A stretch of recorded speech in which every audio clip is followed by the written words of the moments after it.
রাম নারায়ণ রাম, রাম নারায়ণ রাম, রাম নারায়ণ রাম। যার থেকে সব সেন্স সুন্দরভাবে বেরিয়ে যাচ্ছে, সেই সেন্স তাহলে খুব ওয়াকিবহাল। তার যে উদ্দেশ্য সেটাও সেন্স। তার উদ্দেশ্য নিয়ে যে সৃষ্টি তার মধ্যেও সেন্স আছে। যার কারিগরি এত সূক্ষ্ম, সেই সূক্ষ্মের মধ্যে তার সৃষ্টির বিষয়বস্তুর মধ্যে আমরাও তো বিরাজ করছি।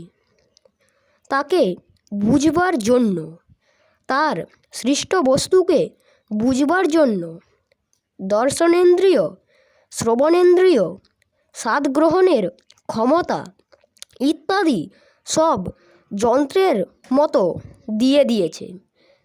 সেন্স সোজাসুজি কিছু বলছে না, কিন্তু আবার ইঙ্গিত খুঁজে পাচ্ছি তার বিষয়বস্তুর মধ্য থেকে।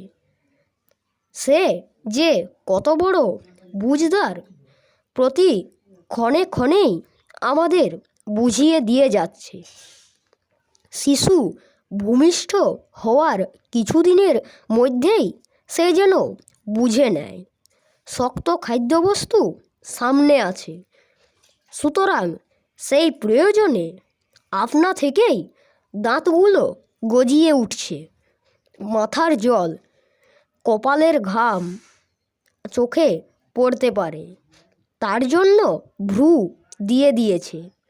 আগেই যেন তার জানা যে কি কি উপদ্রব আমাদের মাঝে আসতে পারে। সেইভাবে বুঝে বুঝেই যেন প্রতিটি অঙ্গ প্রত্যঙ্গে একটি করে প্রোটেকশন দিয়ে দেওয়া হয়েছে। সুতরাং সব কিছু সৃষ্টির মূলেই সেন্স কাজ করে চলেছে আপন মনে। সৃষ্টির মূল কারণের উদ্দেশ্যটাও সেইভাবে তৈরি করা আছে অনন্ত সৃষ্টিতত্ত্বে। তার থেকে কুড়িয়ে কুড়িয়ে নিয়ে বিরাট উদ্দেশ্যের পথে স্পুটনিকের মতো চলতে যাতে পারা যায়, সেই চেষ্টাই করা কর্তব্য।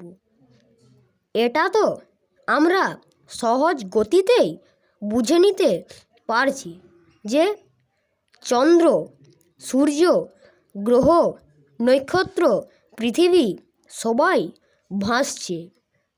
এই ভেসে যাওয়ার মধ্যেই যার যার উদ্দেশ্যের সুর খুঁজে বের করে নিয়ে চিরকালের অনন্তের পথে আমরা যাত্রা যে করছি সেটা বেশ বুঝের মধ্যেই পাওয়া যাচ্ছে।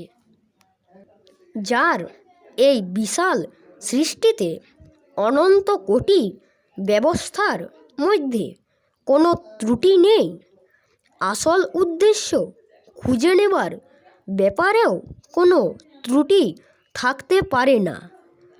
তার সৃষ্টির রহস্য থেকে এটাই বোঝা যাচ্ছে।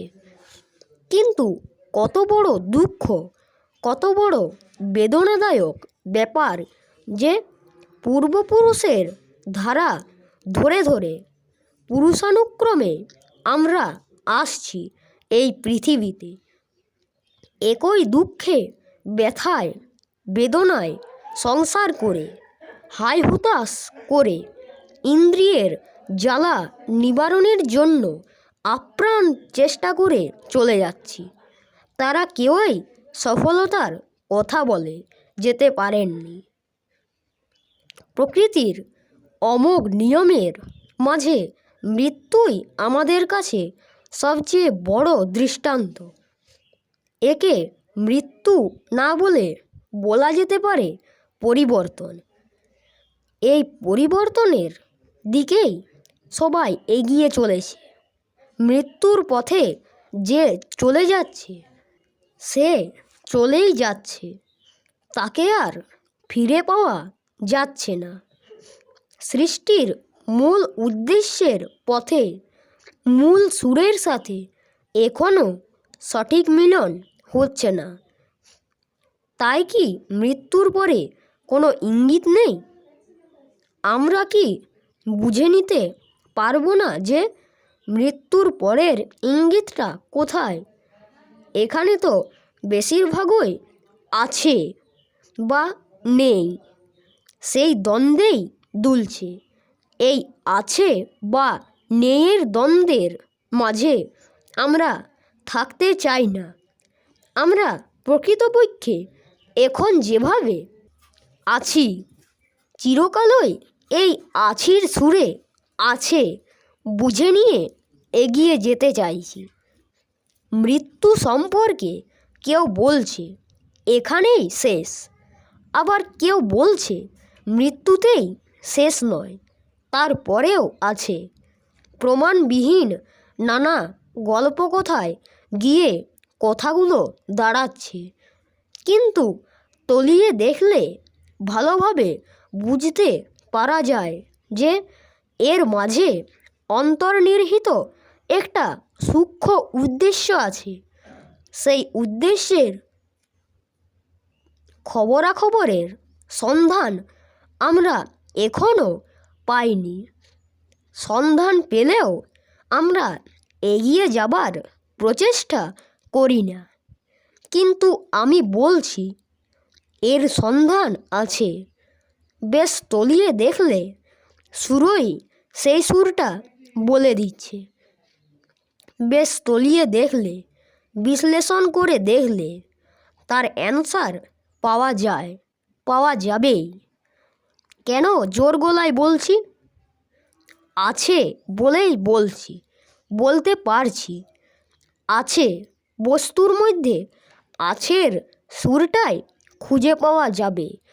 নাই যারা বলে তারা আছে বিষয়বস্তুর সীমা থেকেই বলে। আমরা তার চেয়ে আরও ঊর্ধ্বে গিয়ে দেখতে চাই, তারও পরে কি আছে।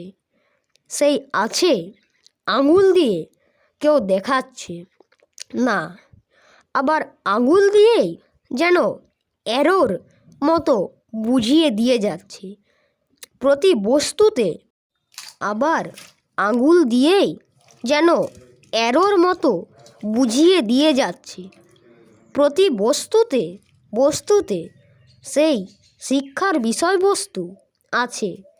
একটু তলিয়ে দেখলে, গভীরভাবে চিন্তা করলে বেশ বোঝা যায়।